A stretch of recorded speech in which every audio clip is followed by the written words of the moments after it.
The Battle of Tours, when the Franks stopped the Muslim advance in Europe. Global Gateways. In the 8th century, the world stood at a precipice. Two powerful civilizations were on a collision course. To the south, the Umayyad Caliphate represented an empire of breathtaking scope. To the north lay a fractured collection of kingdoms that would one day become Europe. Among them, the Franks were a rising power, a world seemingly unprepared for the storm gathering on its southern horizon. The year is 732 AD. A vast Umayyad army pushes northwards. Its destination is the heart of Francia, but in the path of this seemingly invincible force stands Charles, the powerful mayor of the palace of the Franks. The stage is set for a confrontation that will echo through the ages. The rise of the Umayyad Caliphate was astonishing. In the century after the Prophet Muhammad's death, Arab armies exploded out of Arabia. Driven by Islam, they unified tribes into a formidable force. City after city fell. By the early 8th century, they crossed into the Iberian Peninsula, renaming it Al-Andalus, a beacon of science and art. Al-Ghafiqi led an invasion into Francia. After crushing Duke Odo at the River Garonne, Al-Ghafiqi marched towards Tours. Nothing seemed to stop this unstoppable tide. While the Umayyad storm gathered, the Frankish realm was in turmoil. The Merovingian dynasty had declined, and real power was wielded by Charles. He had fought his way to the top through civil war and determination. Charles was not a king in name, but in power and deed. He reformed the Frankish army, building a corps of loyal soldiers. He was the hammer he used to smash any and all opposition. He understood the threat of the Umayyad army and saw an opportunity to assert his authority. He began to gather his forces for a final confrontation. His strength lay in his heavy infantry, a solid wall of shields and spears. Near Tours, the hammer of the Franks prepared to meet the unstoppable tide. The Umayyad Caliphate story begins with an explosive expansion. Arab armies surged from Arabia, stunning the world. United by Islam, they were disciplined and mobile. Guided by the caliphs, they secured Arabia. Syria, Palestine, and Egypt fell rapidly. An empire stretched from India to the Atlantic. The Umayyads in Damascus oversaw this diverse empire. Grand mosques were built, trade routes thrived. By the 8th century, they reached North Africa. Across the strait lay Iberia. For the Caliphate's generals, Iberia was the next step into Europe. In 711 AD, Tariq ibn Ziyad led Berber warriors across the Strait of Gibraltar. The Visigothic kingdom was paralyzed by civil war, a weakness that proved fatal. At the Battle of Guadalete, the Visigothic army was defeated and their king killed.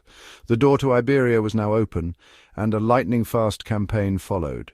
Most of the peninsula fell under Umayyad control within years. The conquered land, renamed Al-Andalus, became a dynamic center of the Islamic world with Cordoba as its capital. A beacon of learning, art and science, Al-Andalus became a melting pot, creating a unique and vibrant society. But for the governors of Al-Andalus, the Pyrenees were merely a hurdle on the path to further expansion. That governor was Abdul Rahman al-Ghafiqi, a respected and experienced leader, not a reckless adventurer. He united Arab and Berber factions, assembling one of the largest, most diverse armies Al-Andalus had ever seen. Elite Arab cavalry, swift Berber horsemen, and siege engines for a true invasion. In 732 AD, Abdul Rahman led his forces across the Pyrenees, crushing Duke Odo at Bordeaux and seizing immense plunder. Emboldened, the Umayyad army marched north, targeting the wealthy city of Tours, seemingly unstoppable. Europe braced for a confrontation that would decide its fate. The Frankish kingdom was fractured, ruled in name by powerless Merovingian kings, while real authority lay with the mayor of the palace. Rival nobles and warlords fought for dominance, leaving the realm divided and vulnerable. The Umayyad invasion struck Aquitaine, but many northern nobles saw Duke Odo's plight as a distant problem. Disunity reigned, and only a leader of rare vision could unite the warring factions against the southern threat. The stage was set for a reckoning that would test the very survival of Francia. That leader was Charles Martel, the Hammer, who rose from the imprisonment to become the true power behind the Frankish throne. Through relentless warfare and tactical brilliance, Charles crushed his rivals and unified the kingdom under his command. He forged a battle-hardened army, leading campaigns on all fronts to secure his realm. Charles ruled through a puppet king, but his authority was absolute, built on loyalty and fear.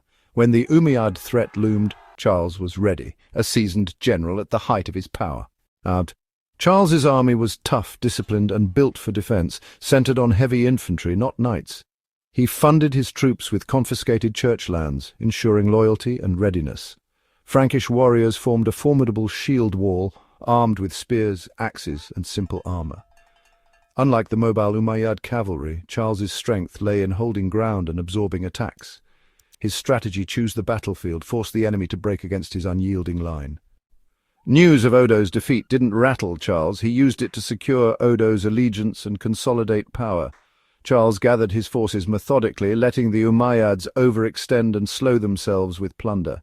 Advancing stealthily, he chose a wooded, elevated plain near Tours, perfect for neutralizing cavalry. His men formed a tight shield wall, ordered to stand firm and wait. For days the armies faced off. Charles, the patient general, had set his trap and waited for the enemy's move. The battlefield lay on the old Roman road between Poitiers and Tours. Charles Martel positioned his Frankish army on a wooded, upward-sloping plain, a strategic advantage. The trees protected his army from cavalry charges. For days, the armies watched each other. The Franks were well supplied for the climate. The Umayyad army was less prepared for the cold.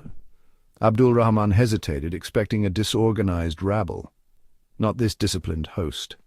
With winter approaching and supplies dwindling, Abdul Rahman knew he could wait no longer and gave the order to advance. The battle was about to begin. The Frankish army stood in silence as the Umayyad host advanced. They were arrayed in a deep, dense phalanx, a massive square of infantrymen standing shoulder to shoulder. Their large, round shields were interlocked, creating a solid barrier. From behind this wall bristled the points of thousands of long spears, presenting a terrifying obstacle. This was the legendary shield wall. The Umayyad attack began with waves of assault. The Berber light cavalry surged forward first, trying to disrupt the Frankish formation. But the Franks stood firm, absorbing the missile fire like a wall of ice. The Umayyad commanders sent in their heavy cavalry. They crashed against the Frankish shield wall with tremendous force. Yet the Frankish wall held. The spears of the front ranks impaled the charging horses. The Umayyad cavalry charged, breaking upon the Frankish square like waves against a rocky cliff. The impenetrable wall of Frankish infantry was holding. The battle devolved into a brutal slog. Abdul Rahman, witnessing his cavalry's failure, refused to concede. He rallied his men, committing more forces to the frontal attack, hoping to break the Frankish shield wall. The cavalry storm was relentless. The fighting intensified around Charles Martel. Targeted as the heart of the Frankish resistance, Charles fought in the front ranks, inspiring his men. Despite their courage, the Umayyads faced an uphill battle. The terrain chosen by Charles became a death trap, hindering flanking maneuvers. The battle reached a stalemate, its outcome hinging on a single decisive event. As the battle raged, Charles Martel dispatched scouts, possibly led by Duke Odo. Their mission: strike the Umayyad camp, laden with wealth and lightly guarded. The Frankish raiders attacked with shocking speed. News of the attack triggered a rumor among the Umayyad cavalry. "The camp is being looted. Your treasure is being stolen." Greed overpowered discipline. The Umayyad cavalry broke ranks, galloping back to save their wealth. Abdul Rahman watched his army disintegrate, a moment of imminent victory turning into disaster. In the midst of the chaos, as his army wavered between attack and retreat, Abdul Rahman al-Ghafiqi became the focal point of the battle.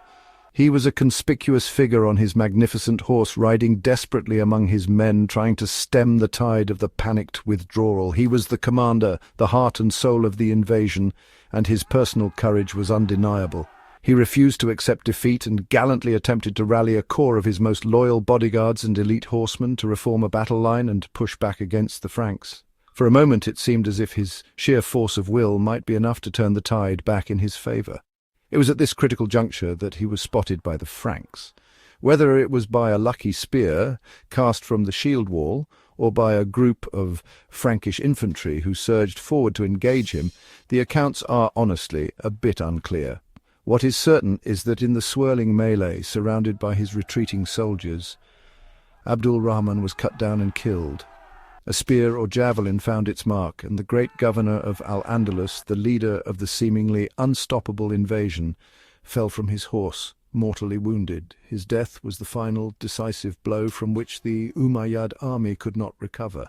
The death of their commander shattered the last vestiges of Umayyad morale. In the warfare of this era, the general was more than just a strategist. He was the charismatic embodiment of the army's spirit and purpose.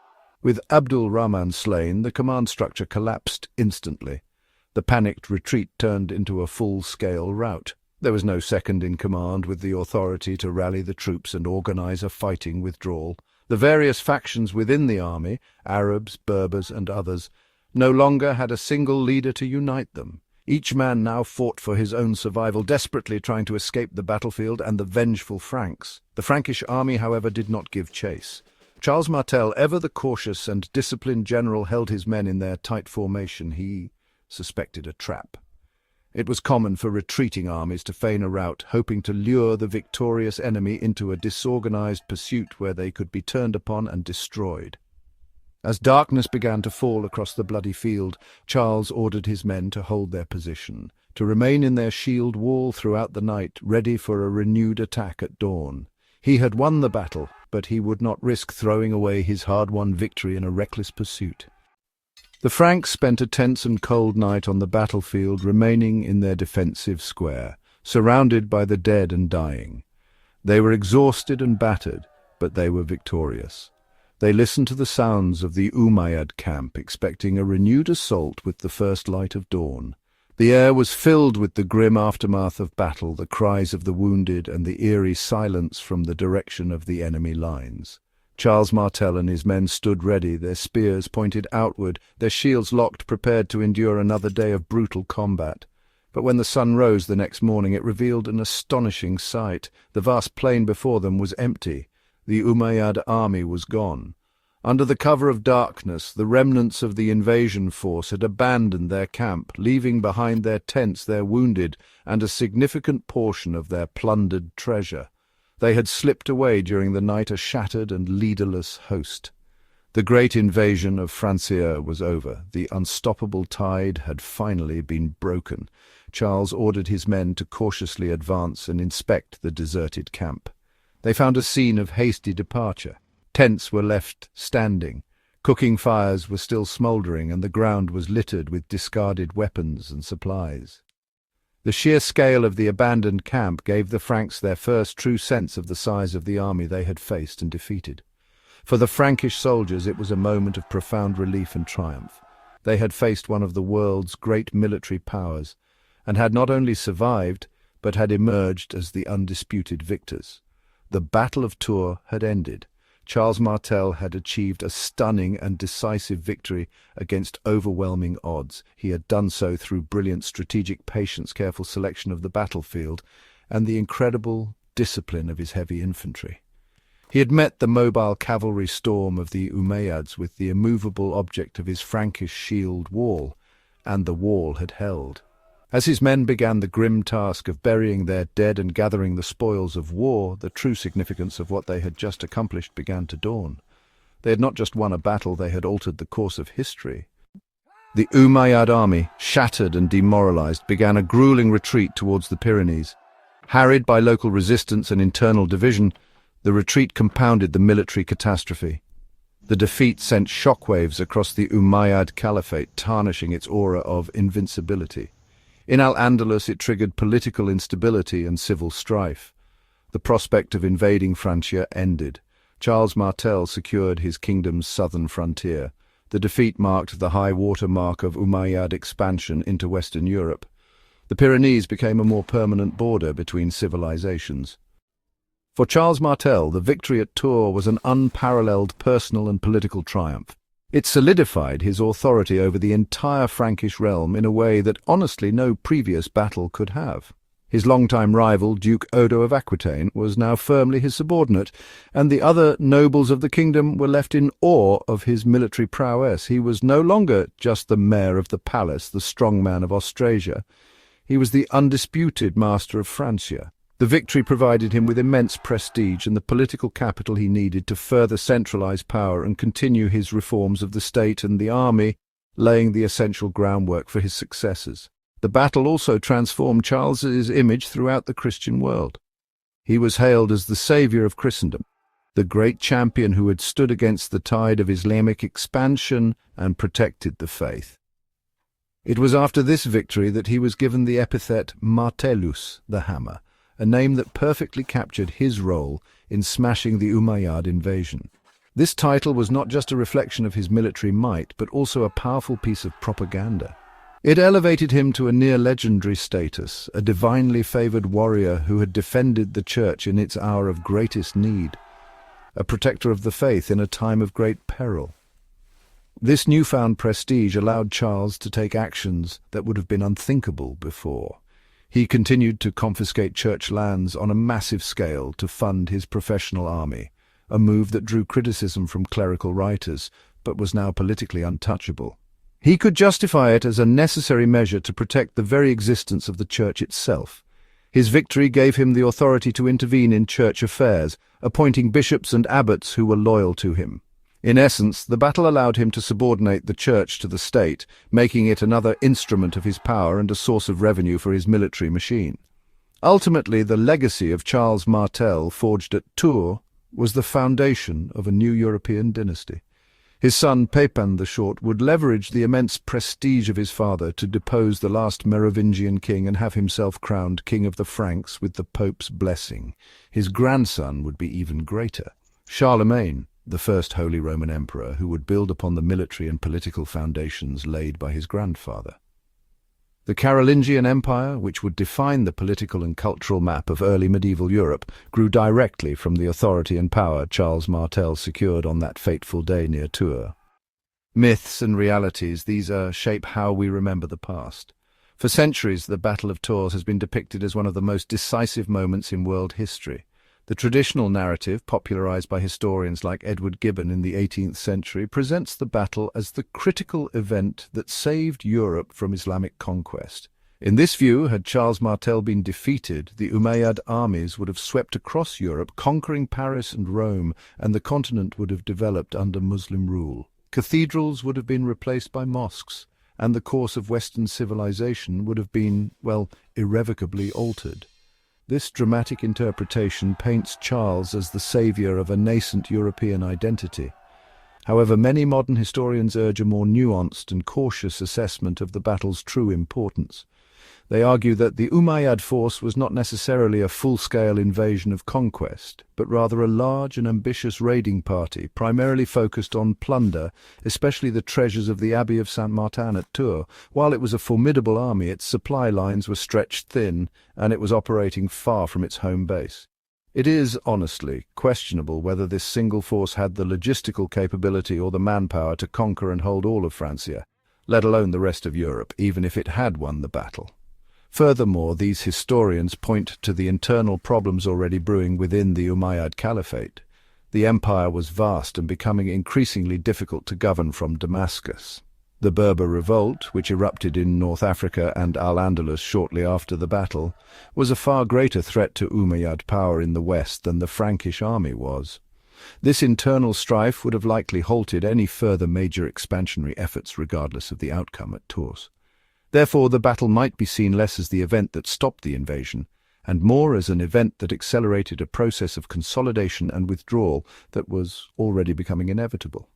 Ultimately, the historical significance of the Battle of Tours lies somewhere between the myth and the revisionist reality. While it may not have single-handedly saved all of Christendom, it was undeniably a pivotal event for the future of Western Europe.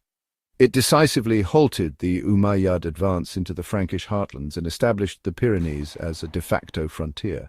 Most importantly, its impact on the Frankish kingdom was immense. The victory cemented the power of Charles Martel, elevated the legitimacy of his family line, and laid the direct foundation for the rise of the Carolingian Empire, which would shape the political and cultural identity of Europe for centuries to come. Let us step through the looking-glass. What if the Frankish shield wall had broken near Tours? Abdul Rahman al-Ghafiqi's cavalry pours through the line. The Frankish square disintegrates. Charles Martel falls. The road north is open. Tours falls, yielding treasure. Abdul Rahman marches on Paris and Orléans. Frankish nobles submit. Aquitaine and Burgundy are absorbed. The Frankish kingdom collapses. A new Umayyad province, Ifranja, is established. Much like Al-Andalus, life changes for the Gallo-Roman and Frankish people. Christians and Jews become dhimmi. Power shifts to the Muslim ruling class. Europe's map is dramatically altered. The Umayyad Caliphate's center shifts north. A cultural and economic powerhouse emerges. The Pyrenees become a soft boundary within a vast Islamic empire. In this alternate timeline, the long-term cultural and religious trajectory of Europe would have been completely reshaped. The papacy in Rome, deprived of its most powerful secular protector, the Franks, would have found itself in an incredibly vulnerable position. The Lombards in Italy might have easily conquered Rome without the threat of Frankish intervention. Alternatively, the Umayyad province of Ifranja, after consolidating its power, might have turned its sights towards the Italian peninsula, bringing the heart of Latin Christendom directly into conflict with Islamic power. The very survival of the papacy as an independent institution would have been thrown into question, fundamentally altering the development of the Catholic Church. The cultural landscape of this alternate Europe would be a fascinating tapestry of interaction and synthesis. Just as Al-Andalus in Spain became a brilliant center of learning where Muslim, Jewish, and Christian scholars collaborated, a similar renaissance could have blossomed in Francia. Arabic would have become a major language of scholarship and administration alongside Latin. Cities like Paris, Cordoba, and Toledo would have formed a network of intellectual exchange, preserving classical Greek texts and making new discoveries in mathematics, medicine, and astronomy. This could have spurred an earlier and more geographically widespread intellectual awakening in Europe, but one deeply infused with Islamic thought and tradition. This does not mean Europe would have become a peaceful utopia. Conflict would have been inevitable. The remaining Christian kingdoms, such as the Anglo-Saxons in Britain and the Principalities of Germany, would have viewed the new Umayyad province as an existential threat. A new crusading ideal might have emerged centuries earlier, focused not on a distant Holy Land but on the reconquest of Francia itself. This would have created a permanent militarized frontier running through the heart of Europe, possibly along the River Rhine, leading to centuries of warfare that would have defined European identity in a completely different way, forged in direct, sustained conflict with a powerful Islamic neighbor. Ultimately, a victory for Abdul Rahman at Tours would have prevented the rise of the Carolingian Empire. There would be no Charlemagne, no Holy Roman Empire, and no political and cultural unification of Western Europe under a Frankish Christian banner. The very concept of Europe as a distinct Christian civilization, a concept that was arguably born from the legacy of Charles Martel and his successors, might never have fully formed. Instead, the continent would have been a more diverse, multipolar world, divided between a powerful, sophisticated Islamic West and a collection of Christian kingdoms to the north and east. The world we know today would be unrecognizable, all because one shield wall on one autumn day did not hold. The Battle of Tours resonates with profound significance. It was a collision of worlds between the Umayyad Caliphate and the Frankish kingdom led by Charles Martel. The battle would define the future of a continent. The defeat marked the high water mark of the Caliphate's expansion. For the Franks, the victory cemented the power of Charles Martel, the Hammer. Was it truly the battle that saved Europe, or a check to an overextended force? The truth lies between these poles. It ensured Europe's development under Frankish-led Latin Christian powers,